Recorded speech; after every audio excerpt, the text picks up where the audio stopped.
Hello, everyone. Good morning. I'm happy we're all still here on this Sunday morning. My name is Stepe. I'm the Chief of Staff of this 48th International Conference, and I'm very happy I'll be moderating the conversation today. So I would like to welcome Matthias onto the stage.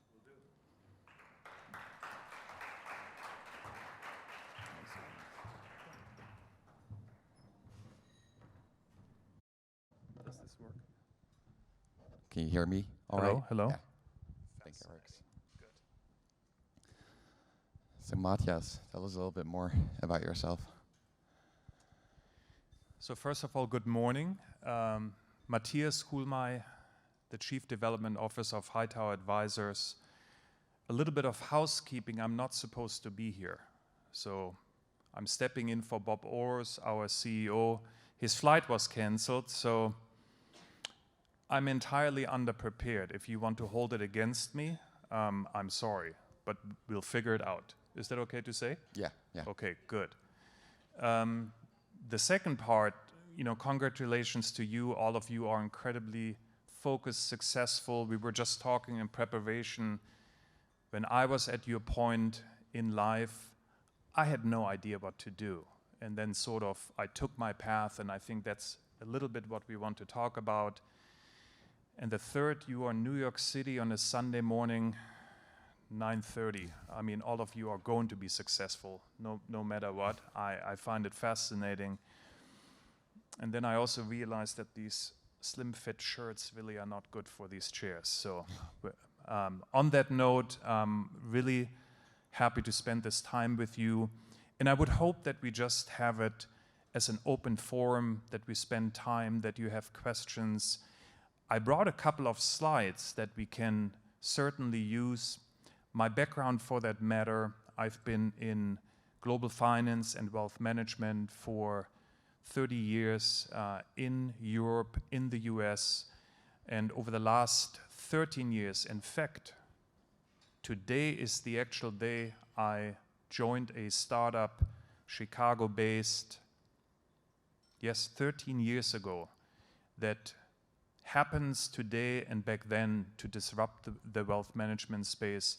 So per se, we don't need to talk about wealth management here, but I'm also happy to share sort of my journey, personal and leadership journey of a startup, how to disrupt, and all the things that you shouldn't do, I shouldn't have done, but did do, and how you actually can advance personally and professionally. So a really good time, and cannot believe today's the day.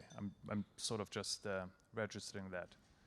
So lead it away, Semper. Mm-hmm. And then the most important part, I'm happy I can welcome a fellow European onto the stage today. Thank you. So maybe the first slide. Yes, if you have seen this slide ever before, don't answer, just take it in as a beautiful concept here. I gave you a little background of what I have done, and Seppe will actually figure out a little prize. So whoever tells me what we're looking at here and is correct about it will win the prize. Is that a good deal? Anything goes. If you have seen it, don't participate. If you haven't, just go ahead. It's going to be a good prize, right? So don't be shy. Definitely. I would get the brains working. I think we have a very bright light if you just yell in. Right there.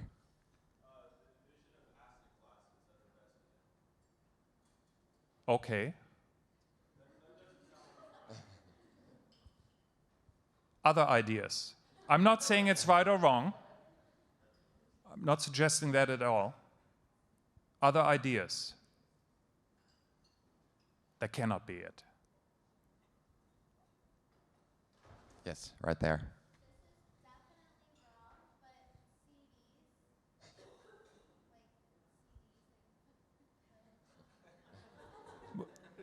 So and you said this is definitely wrong? No. We need to hear one more opinion, one more idea. I just have foreshadowed a great career for all of you. You've got to build on this now.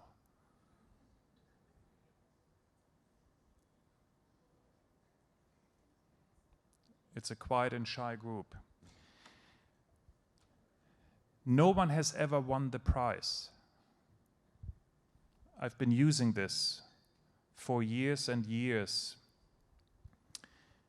And there's an interesting aspect to it that leads us into a couple of points of discussion. The most common answer is these are asset classes, right, over time. And there's a very good logic, because think also how I anchored you. I come here as a financial professional, I bring this to your attention, and of course, this is sort of the most common answer, but not the correct answer. What you're looking here at is the Lego company and their assortment of bricks over the years. So they started out with basic colors. This is the color coding. And then they actually became more and more complex over the years. And here we are. And the most important thing I want to share with you is there's a really cool story behind this slide, or this color pattern, that actually has to do with Lego and how they ran their company and the significant challenges they experienced over the years. But one thing I leave with you, and I hope we can have a conversation around this: you have to disrupt yourself. Disruption in the more traditional sense happens when someone, or often consumers, clients, are no longer being serviced right. They're left behind. And someone looks at this and say, you know what, there is a great opportunity here to pick up this underserviced population. That's disruption. Often we view disruption, oh, it has to do with technology, and we are sort of taking it as an equivalent to innovation and so on and so forth. That is not the case. Disruption starts with interruption, where you basically just go back and say, hey, is it really what I should be looking at, asset classes? And by the way, I'm not picking on you. Or could I just be entirely creative? And that to me was an important path in my career, where at one point I realized, and it was interesting, I was speaking to Emerson, I was speaking to Seppe, very, very focused professionals. When I put myself back at the time where you are today in your seats, I had no idea. But one thing that clearly always stuck with me was sort of the curiosity, the creative element to say, well, there are a bunch of colors, what could it be? And that actually is given to you as the best basis by disrupting. I said it before, I anchored you. I come in, I look like the typical financial professional. I talk about my experience, I state my job. And obviously also, you anchor with me. And my first sort of, don't take it as life advice, I'm still figuring this out. My first suggestion is just be open to every experience, to individuals you meet, to conditions you encounter, and you disrupt yourself. Is it really what you're looking at? Should you be looking at it? With that, you actually start seeing enormous opportunity. I'm just talking away here. I don't even know what I'm saying. No, I would love to kind of go into your path to private wealth management and how you got to where you are right now. So Seppe, you will be surprised. We haven't talked about this. My mother thought it would be a great idea for my brother and I to become a church musician, because it was sort of a job that didn't know crisis, church is always there. And we were not even overly religious, but she thought that's something very reputable to do. So both my brother and I were trained in piano, flute, voice. And that was sort of the conditional element. and I was on my path to become a trained classical musician and then a church musician. I didn't even protest because it seemed just so ridiculous that I'm like, okay, I'll go along. At the same time, I was sort of pretty nerdy propeller head. I liked computers. And I realized that with my pocket money that I had the hardware and hardly earned, I could buy a computer, I could buy a keyboard. And that's exactly what I did. At that time, there was a disruption or an innovation in the music industry, and it was the emergence of the music data interface. There's some letter I'm missing, called MIDI. And MIDI allowed you to actually take your computer and have a keyboard and just record on your computer and then, add a drum set on it and so on and so forth. That's what I did. And I went out, saved more money, signed up for jobs because I had realized a passion. This was the coolest thing. And our parents had given us a gift of, I was a pretty good musician, and all of a sudden I had this superpower. And think about the superpower. It was only made possible to come to my living room because the price of technology, the price of data had dropped significantly, and here I was, still expensive, with a little recording setup in my room. What I didn't realize, and that was sort of where my path in a professional sense began, that by programming and doing this driven by a passion, I became an expert in something. Then I met a friend of a friend. He was a little older. He recorded like on a little 4-track recorder. And he said, well, if you can do this, you should come. And here I found myself in a different world. I started recording with people. I started recording for people. At one point, I was called up, and I was incredibly young, 17, 18. I was called up. You cannot believe I'm telling you the story, right? It has nothing to do with finance, but we'll get there. And I was called up by recording studios, by top bands and musicians, and they said, well, hey, can you make it sound like this and that? And I knew how to do that. But I would be the person that would be sort of geeky, do this. I would be paid, started making actually decent money at 17, 18, and then I would go home. Here comes the next chapter. Some of these musicians and bands would land record deals. They would go on tour. And I received a phone call here and there to say, hey, who was that dude that actually did the programming? Can you come and now be on tour with us? That's what I started doing. One thing led to the other. I took a job for a big concert tour promoter, not playing instruments, but being sort of on the business side. I was an assistant to a gentleman that was big in the business of putting tours together. I started working for Genesis, Phil Collins, the Rolling Stones, on the business side, and had no official job training. I never went to school. This was then in my early 20s. And then came that one meeting. I was privileged to meet a sort of icon in the music industry, the father of the tour business as we know it still today, Fritz Rau, and I was sitting with him in a trailer. And I think Mr. Rau at that point must have been in his 60s. He looked like more the grandfather type. I say this with respect. And here I was, and I said, Mr. Rau, I have a question. I know the music business. I actually play. I'm quite good. I have no idea what you do. I disrupted myself in that moment, right? I basically found a need that was not served in my life.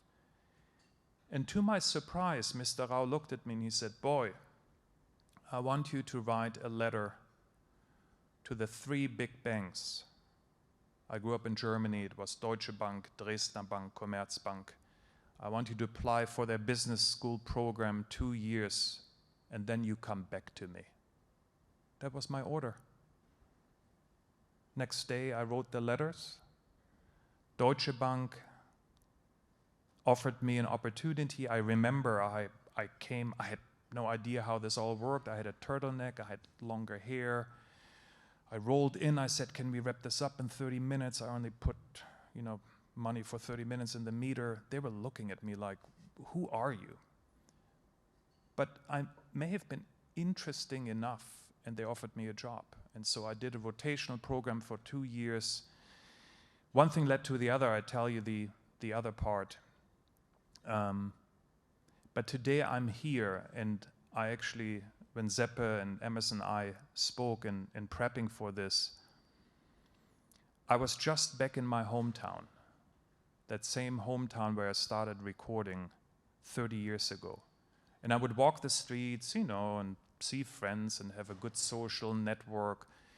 And I had all of these ideas and aspirations and fears, like all this stuff that could go wrong. And you worry about it. I'm sure you worry about it. Maybe not. If not, I think that's a good thing. So I just returned to spend a month with my parents. I just got back here to the US. And I walked those same streets that I did 30 years ago. And I can tell you, none of what I worried about, more importantly, all the plans that I had made, nothing became reality. So if I want to leave one thing with you today, just don't worry. It's not worth it. You're probably going to do something far better anyway. And it took me all my life to actually go back, walk the streets and say, oh, wait a minute, I'm not a musician? Well, what happened here? What happened was actually quite okay. It took me into a long, interesting journey, not alone the last 13 years at Hightower.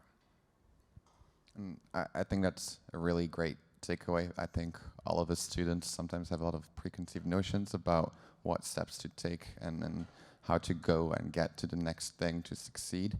And I think your story kind of provides a good counterexample to kind of those worries that we all have. But let's maybe talk a bit about the changes that have happened in your career in private wealth management and kind of the disruption that has taken place in that field. Yeah, happy to. So by background, I became a more traditional wealth manager. I grew up, well, as a disclaimer, I never left Deutsche Bank. Clearly the 2 years came and I found something else. They put me on the trading desk. It was the same curiosity again. And I was sitting there, I'm like, oh my God, I'm doing this? What am I doing? And it was that element, that hunger to learn, that sort of propelled me forward. Went to business school, went to law school, became a young attorney, came to the US, Deutsche back then, acquired Bankers Trust. And I became a more traditional wealth manager, from a trading desk to investing money to helping clients succeed. And then I realized that the industry, and I make a very broad statement, is sort of very dated and not transparent.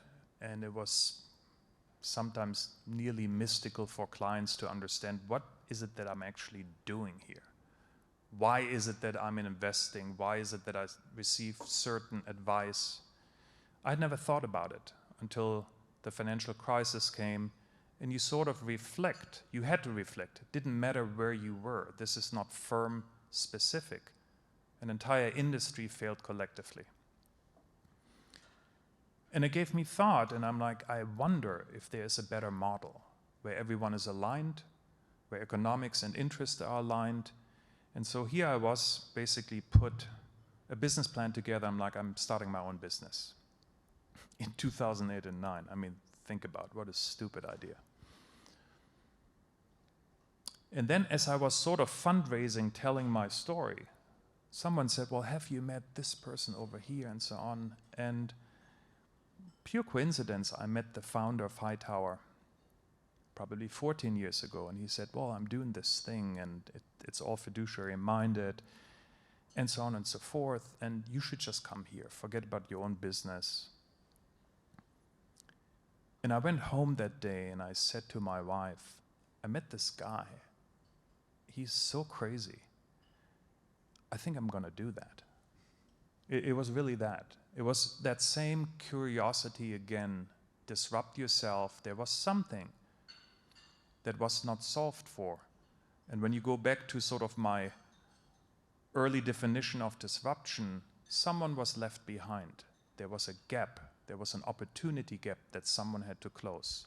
That's what Hightower became. We basically came out, we had this tagline or the sub-brand, it was Hightower, the unobstructed view. Today, under Bob Orr's leadership as CEO, who joined Hightower in 2019, he's actually the gentleman that should have been here. We actually disrupted further, and today it is Wealth rebranded. We know how to spell wealth, but we wanted to actually make a point. Our first tagline was the unobstructed view. We actually wanted to remind the industry of their fiduciary responsibility. And with that, we actually also started riding a wave of a fin and wealth tech revolution or evolution that had taken place at the same time.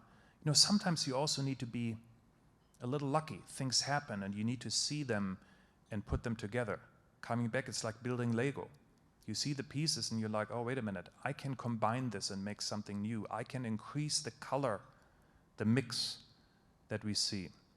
So Hightower became this firm that, for lack of a better definition, challenged the traditional vertically integrated model. Vertically integrated, when you look at the traditional wirehouses today, you know, they own custody and safekeeping, they own their production of products and services, then they have a client distribution model, and so on and so forth. And you have that vertical integration, and between every layer, there used to be, it's changing, a layer of margin. You became a client of one of these firms, you're like, I'm not even sure how much I'm paying here. And you were not even trained to think about it or ask the question. But in 2008 and 2009, when so many clients failed, they started to become more critical and said, hey, what is actually going on here?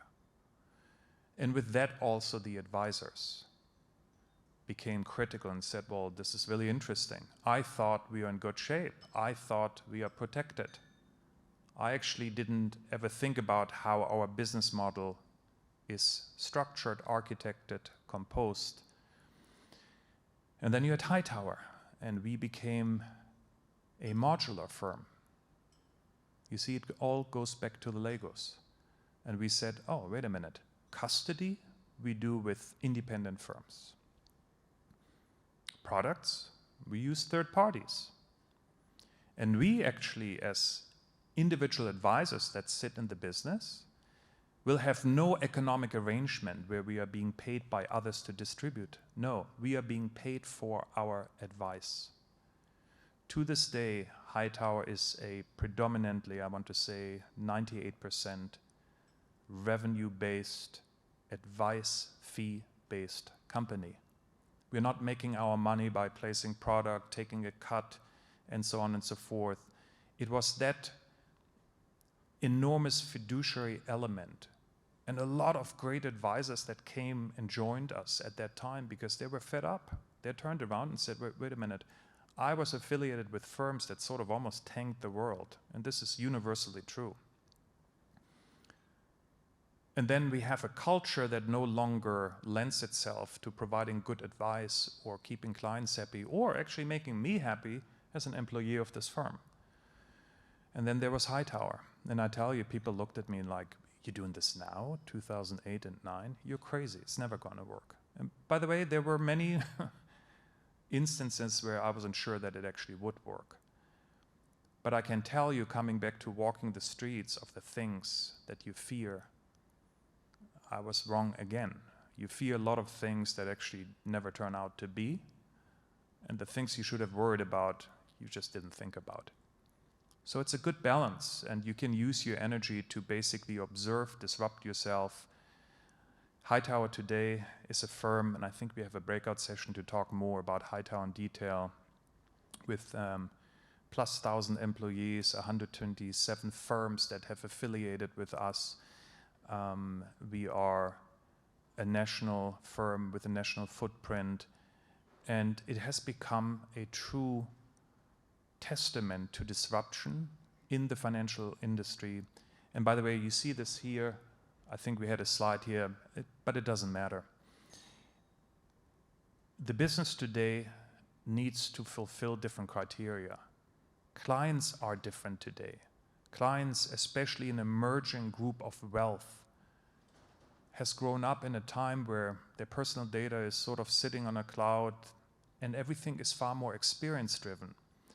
Today, however, we are still in an industry where the experience is set by the advisor rather than by the client. So we can talk about a lot of the challenges. I think the industry still, even after that massive disruption by the independent firms like Hightower, the industry is still not set up, in my view, for success to withstand the next wave of consolidation and interruption and disruption. I think one question I have in response to kind of everything you've told us about disruption to private wealth management industry is how kind of the rise of index funds and the expansion of financial products where people can put their money to work in the markets at very low fees has kind of affected the private wealth management industry and the business you work in. There's so many answers to this. Well, first and foremost, if you think about this, it has put enormous margin pressure on the firms distributing or creating a distributing product. It also has sort of led the way to the democratization of financial advice. All of a sudden, I, as a private individual, had insight into data. I mean, when I grew up, you had a market data terminal, I don't know, Reuters, Bloomberg. You couldn't even, if you were a professional, really afford it, right? There was like one shared per floor and department. Today you sign up for, I don't know, Yahoo Finance, Google, or it's free altogether. That's powerful, right? It is the same element like my music journey. You went from these very expensive recording studios where you had to book the day for thousands and thousands of dollars, and you had to bring a professional that sort of was the engineer, and you had to practice and be perfect, to, wait a minute, I have now a pre-production studio in my living room. I'll do stuff here until I feel compelled, and then I cut the studio time from 5 days into 1 day. That's exactly what happens sort of in financial advice. All of a sudden I had access with the right information, and the third piece is I had choice, right? All of these things basically started to occur. Look, there are other risks. I also think it was not all beneficial for financial market, but let me sort of unpack these numbers. Today, the direct advice channel is the one growing the fastest. So direct advice is where I can take my money to, the big firms, Fidelity, Schwab, and so on. I open my account, or I have a robo-advisor, and so on and so forth. Right with that segment is the independent advice model, the Hightowers of this world, the firm I speak about and represent today here. And it will continue to put pressure on the concept of more traditional, the vertically integrated advice. Because you have clients now that say, hey, look, I want access, I want choice, I want information, I don't want to pay a lot for it. And you are not the right person.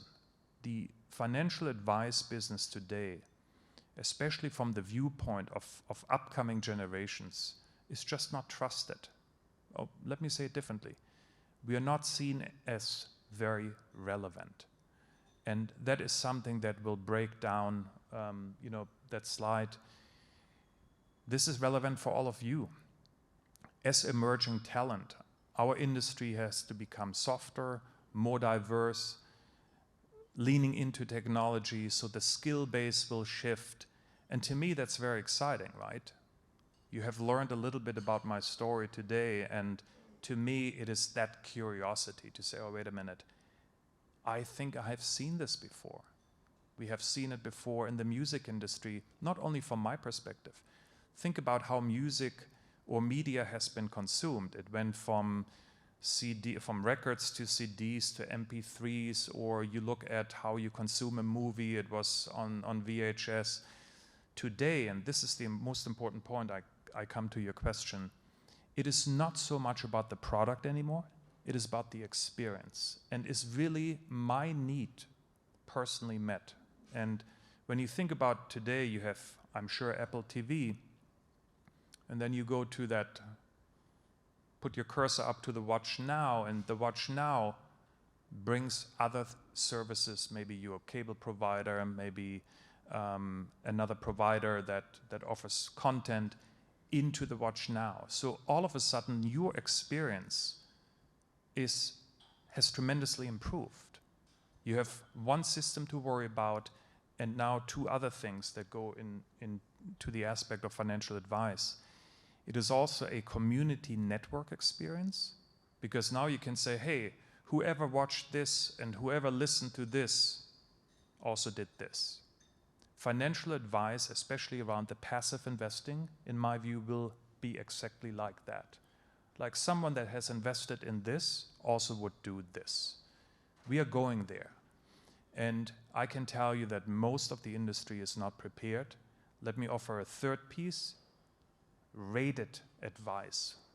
Now we are actually rated on what we do, no longer the accepted downfall of 2008 and 2009. The fascinating part is 2008 and 2009 was labeled as a collective failing. And so clients said, oh, I'm sure my financial advisor did okay, because they all did terrible. I'll leave it for you to assess. I don't think that will work anymore with the next time. It will actually, that community network, and I receive a rating and say, hey, how did they do for you when things became difficult? So I shifted a little bit away, but that passive element led to a lot of other changes in the way I could express myself through my investments. And then in light of that, I'm sure there's a couple of people in the room who are thinking, I think I want to be in the business of giving financial advice. What would you tell them? What would you tell them to be prepared for? What skill set would you tell them to acquire right now? Ooh. Well, as you can see from my story, no skills required.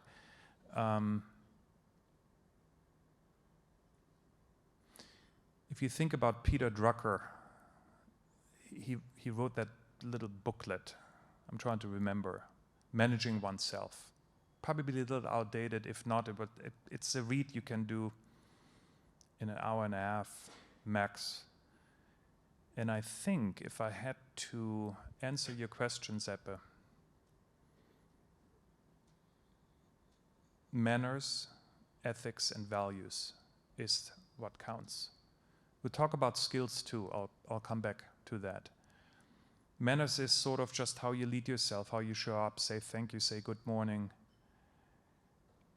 Ethics is what is the person you want to see in the mirror, and values, what is the right thing to do. And to me, these are still fundamental drivers to success in every business. In our industry in particular, when I think about skills, the business will become different. With the commoditization of the asset management layer, think about our services in a value pyramid. On the bottom is investing the money. And then you go up the pyramid, and on the very top is helping clients to reach fulfillment, help them to express their aspirations. That's where financial advisors should spend their time. This is actually where you have high premium advice still as an option, because we talked about the margin reduction, and If you now take that move up the value chain and you translate it into talent, paired with that fin and wealth tech evolution and revolution, paired with the fact that most businesses are not prepared, business has to become more diverse. They will have to become more planning based. I would see there is a lot of technology skill required to build platforms, a lot of planning advice required, while at the same time de-emphasizing the investment aspect. Let's be very clear. When something becomes a commodity, like for example investments as we had demonstrated, it does not mean you don't have to do it well. That's a logical fallacy. It means you have to do it really, really well because it's a commodity, except you no longer have pricing power. So in order to maintain pricing power, you need high premium advice, and with that, talent that possesses the ability to provide that. So that's on the skill base. But at one point, you will also come to a point in your career where skill no longer is in question. I don't think anyone would come and say, hey, Matthias, can you do this? They would just assume I can. It becomes your leadership. It becomes your passion, your dedication to lead yourself to a higher standard before you lead others. Yeah, that definitely makes a lot of sense.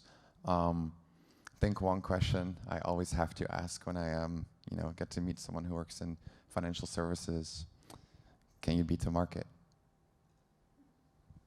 Can I beat the market? No, I have tried.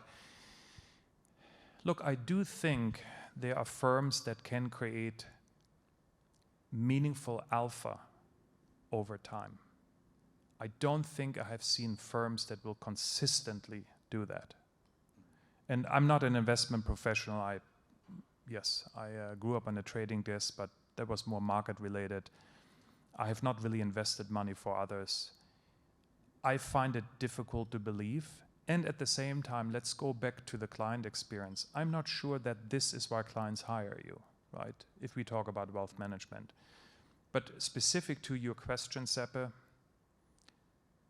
I think it is highly unlikely to create meaningful alpha over long periods of time. Yeah, I think that is a very sensible answer. And right? Yeah. I have a law degree, diplomatic. And then maybe a little bit switching gears, I think the macroeconomic conditions we are facing today are kind of scaring us all a little bit. A lot of us will be graduating soon. Inflation is at an all-time high. Interest rates are rising. Yeah. How do you look at that?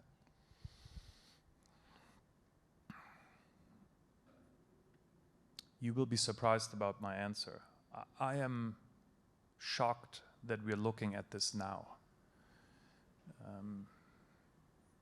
I've been doing a lot of writing, opinion pieces over the years, also on capital markets. Been giving seminars, teaching a little bit, and my story was always the same. We have seen an accommodative policy of global central banks that is just outrageous. And with that, you have sort of brought a lot of quote-unquote inflation into certain aspects, into certain fields. I've long argued that we have seen asset price inflation. In other words, investors were looking at what is the Fed doing before I make my next decision, right? That is not indicative of good value creation or having a focus on value. And for years, we were sort of caught in this act. So think about it this way. The Fed balance sheet, I think pre that financial crisis we were pointing out, 2008 and 9, 800 billion. I'm making this up from memory. By the time the crisis sort of, the system was stabilized again, call it maybe 2013, 14, 4 trillion. That was already massive, right? If you come from that 800 billion concept. And I'll come long around to your answer. And then we said, oh, unsustainable, but you know, everyone is happy, markets are happy, business is happy, industry is happy. And now we're at 9 trillion. What happened here? So no one was concerned about it, and now we have a year where the imbalances in the system are being addressed. It doesn't feel good. I'm not saying I go home and I'm happy because I was potentially right or looked at the right risk, but we hardly worried. Some people worried. But as an industry, we didn't, because we benefited for the most part. If you had assets, you benefited, and it didn't matter what you bought. This is why passive investing also became so popular, because why do you need a professional? You just put something in and it went. The same is true for your vacation home, for your primary residence. I mean, you look at real estate across the world, we have experienced asset price inflation in big, big asset classes, investable or not. And that is true for probably 20 plus years. Now, however, we're going in and say, oh my God, the Fed is destroying the economy and the world and so on. And they are creating a massive policy error. What did they do before? I don't argue that in 2008 and 2009, they had to stabilize the system. There are times in a given economy, in a given financial system, in a given system, where you cannot allow volatility to play out, and you actually have to, I guess, spend excess savings into the system to stabilize. That was perfectly fine and well done. Well, how did you go from 4 trillion to 9 trillion? I understand COVID was a significant occurrence, a pandemic of global order, something maybe we have not experienced in a long time as a world. But the financial system was actually quite healthy during that time, right? But here we were sort of giving into the system. So coming back, I do believe volatility has always existed. Higher rates, I mean, where are we? In the 10-year, we're roughly at 4. That is the long-term average. We are sort of normalizing right now. I think if you're focused, if you're passionate about what you do, if you disrupt yourself, you're creative, you work hard, you shouldn't worry. And more importantly, you also see that finance is not the all and only destination. You know, keep that creativity and apply it to where you feel you can make a difference. There is so much going on. If you look at the mega trends in our world currently, I mean, you look at healthcare, you look at renewable energy, you look at finance, the entire blockchain, digital asset space, it is enormous. I feel there is so much opportunity that if you're not necessarily anchored into finance, don't worry about it. And coming back, I worry. I'm anxious. I've always been. I will lose sleep even today over things. And at the same time, I'm the same person that was sitting here, has been sitting here, that told you the 30 years of stuff I've worried about, nothing actually came to be true. So I have to question myself in the way how I spent my time and energy. Was it worth it? And with that message, I think maybe, would you be fine with opening it up to the floor? Please, I can talk forever. Bob Orris, who is here, should have been here. He always said, well, look, good thing is you're a man of many words. He and I actually discussed the concept I should be paid for the word, but we are not there yet. So please, you do the talking. I would be happy.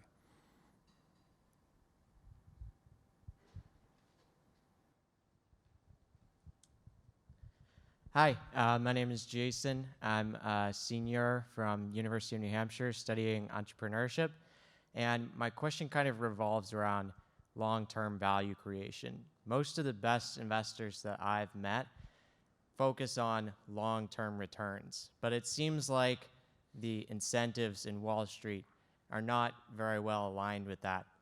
And I'm curious if you believe that Wall Street will eventually become self-aware that the focus on quarterly returns and short-term profits is not necessarily the best way to drive value.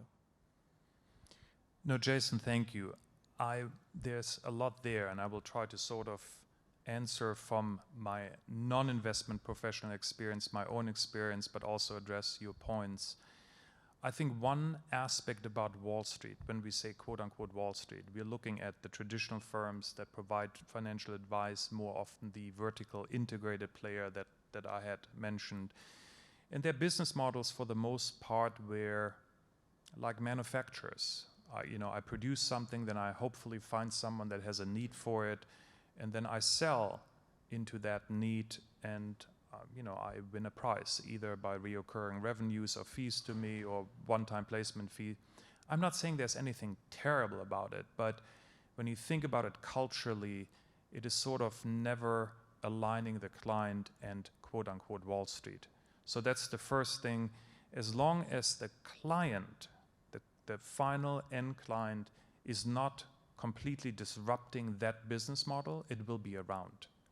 That said, when we also look at the traditional Wall Street that you state, Jason, they've become a different setup. You can look at Goldman, at Morgan Stanley, just to name a few. They've made select acquisitions to actually go into different segments, to be more open, not only open architecture as they say, but truly for the client to experience different. So there is a change, and I think that change was brought on to the traditional Wall Street firms because of that significant outflow of assets and advisors into the independent space. I want to give you an example. The independent space by market share 10 years ago, they had below 20, call it 15. It is projected that in the next 2 to 3 years, they will have the same market share, call it 30-35%, than the wirehouses. That is the classic story of Airbus versus Boeing. Happy to talk about it, different topic. But it's that. First part of my answer. What I have learned from my own investing, I grew up on a trading desk, and at times I think I'm smarter than. It has not worked. And I look at my personal investment that I've made, by definition of having been part of a startup, so by definition I earn, if you will, private equity, right? And the good thing is, it's not private equity that is marked to market every day. It is sort of a success story that I am personally working, others are working. I'm sort of making my example and transfer it hopefully into a broader point. I actually think that works. If you have something that has a long-term value that cannot be sold every day, that is not marked to market, that has private equity nature, I think personally, to me, that will be my most significant wealth creation aspect.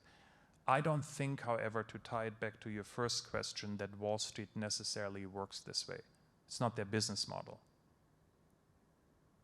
More to say here, but I hope that worked for you, Jason. Yeah, thank you.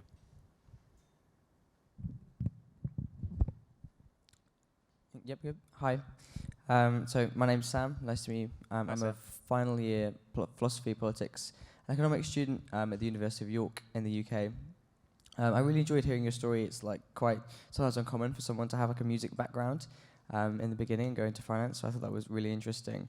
And I wanted to ask you, a question about resilience. I think it's really important in your career to, one of the most important things is to overcome setbacks. And I wanted to ask you, what do you think in your career was the biggest setback you experienced, and what did you do to overcome it?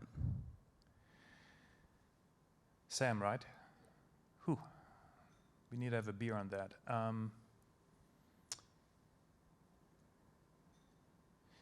What I find fascinating, when you look me up on LinkedIn, I did the self-test. It looks like a perfect story, right? It's sort of that self-branding. And people will go and say, oh my God, this guy is great. I'm making this up, okay? When you then sort of open the curtain and look behind it, what a tragedy. For me, at least personally perceived, I had a very, very difficult time in the business. And I want to be not specific to one particular failing. At one point, you have to realize what it means to develop and portray self-leadership. And self-leadership goes to sort of, the body, the spirit, the mind. I don't want to be overly philosophical or religious or whatever, fits, but it is truth to that. Your skill at one point will be set. You learn what you learn and you move forward with that. No one will ask you at one point about your skill. Your leadership becomes a very different thing. I can tell you what I've done to start off working on it. A couple of things I've realized in these difficult times that actually would help me instantly. You practice gratitude. Sounds simple, but you actually look around, super simple, and say, hey, what are the 3 things I really like today? You do this. Our brains have an ability to the biochemical aspects to rewire. And all of a sudden, you will no longer just look at everything from a negative perspective. Your brain now is trained. You come in and say, this is a great opportunity. This is a great room full of highly energized people. The second thing is become a servant leader. Serve others before you serve yourself. And that has to do with, the way I explain it to myself is the prisoner's dilemma. You're probably familiar. Our industry in particular, or many industries, will focus on what is in for me rather than what can we gain together. And when I say this to you today as a slightly older guy, this is not something I knew. Maybe I did, but I didn't pay attention to. I told you I was sitting on a desk and traveling the world and doing these things. But you come from one setback to the next, and they become deeper and more painful. You're older, you're tired, and then you start actually developing tools. So, servant leadership, practice gratitude, don't ask what is in for you, actually look at what you can gain together. Ego is the enemy. And when you become a servant leader, this is also important. It doesn't mean you have to be quiet. It means you actually just address what you see, what doesn't work, and you find an ability to communicate effectively. And when I say it today, it sounds like, oh, it's a super easy list I could read in an article and so on. The moment you actually acquire this to be your list and have built practices around it, when you realize when you are declining, when you understand why you decline, and when you understand what you can improve, that's sort of when you come to a point. That's the really cool part about our careers. And I always laugh. I've been demoted and promoted so many times, including at Hightower. And people come and say, hey, what happened to you? I'm like, what happened to me? As long as you do what you do and you do it well and you add value, it doesn't even matter where you sit in the organization. I get it. I achieved a lot of titles. Money will drive, satisfaction. Not long, but it will. But you come to a point where you actually sort of build your own leadership toolbox and understand what can pick you up, have a good family, have good friends, have a circle of professional individuals that you can call up and say, I really think I screwed this up. So, great. Sam, thank you. Thank you. And for the sake of time, we'll take one more question. Thank you. So sorry. Hi, and by the way, amazing story, and Thank you so much for being here actually and taking your time out. My name is Harsha. I'm a student at the University of Pennsylvania. I was actually here yesterday for the Impact Challenge my startup was presenting, and we essentially help digitalize offline SMEs in Southeast Asia that have never been able to afford going online and help them take that first step across the digital divide. My question to you is, I really loved in your story how you noticed something was not completely right with the industry and you decided to do something different, what you could do to, in a sense, bring value and set it in a small way at the very least to where it should be. And I feel like many of us, we see many things wrong in the world. There's much change that we want to create, but at the same time, we do not know how to go about it. Or even if we do not know how to get the support, the stakeholders, others to look at it from our point of view to drive that change that we want. And many of these industries, like the finance industry, is a huge, massive industry that can sometimes seem overwhelming in a sense. So for all of us who want to to make that stance and all of that? How do we bring the community with us? How do we bring the people we need with us in order to make that change and not get drowned out? Very interesting perspective, and thank you. I can answer from my own experience and own experience only. I'm not sure if there's a better way. When I realized there was something wrong, first of all, it was a personal, and then it became an internalized experience. If you leave it as conceptual, right, we can find 100 things right now that are wrong, but if it is conceptual, if it's off a list, if it's from a newspaper, like, what are you going to do? So I think it needs to become personal to you. And with that, it creates sort of the energy to explore and push the boundaries. I leave you with an interesting exercise that I've been doing for myself. So when it became personal and I experienced my own failing, I started to sort of investigate. So number one, investigate. Number two, through your investigation, you actually find like-minded individuals. Often there is community, often there's a network. I mean, look at the emergence of digital assets, Bitcoin. It's communal, right? It's a network effect. And I think as a second point, explore the network effect. Bring people into your tent, join their tent, and find sort of what you need to drive forward. I need to write this down. So number one, internalize your experience, personalize it. With that, investigate, drive things forward. And then number three, execute. That's the hardest part. So the challenge is we often have a lot of really, really good ideas. We're not doing anything with them. And often, you know, people come and say, hey, I have this great idea. You got to work your idea.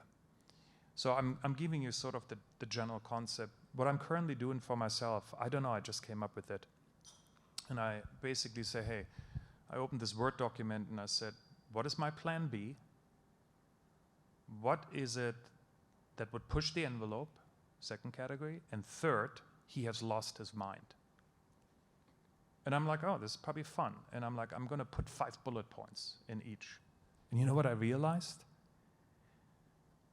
That once you put it there and then you read back to yourself, he has lost his mind or you have lost your mind, is actually not so crazy.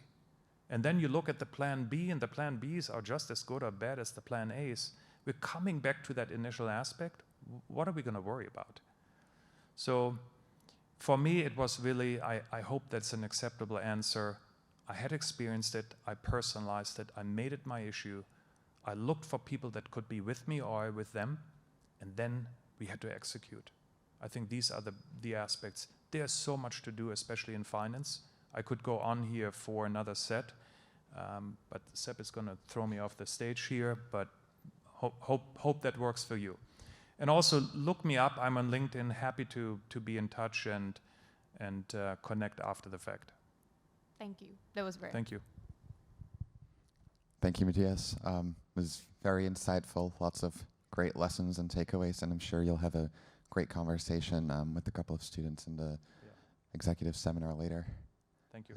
Thank you. Thank you, everyone.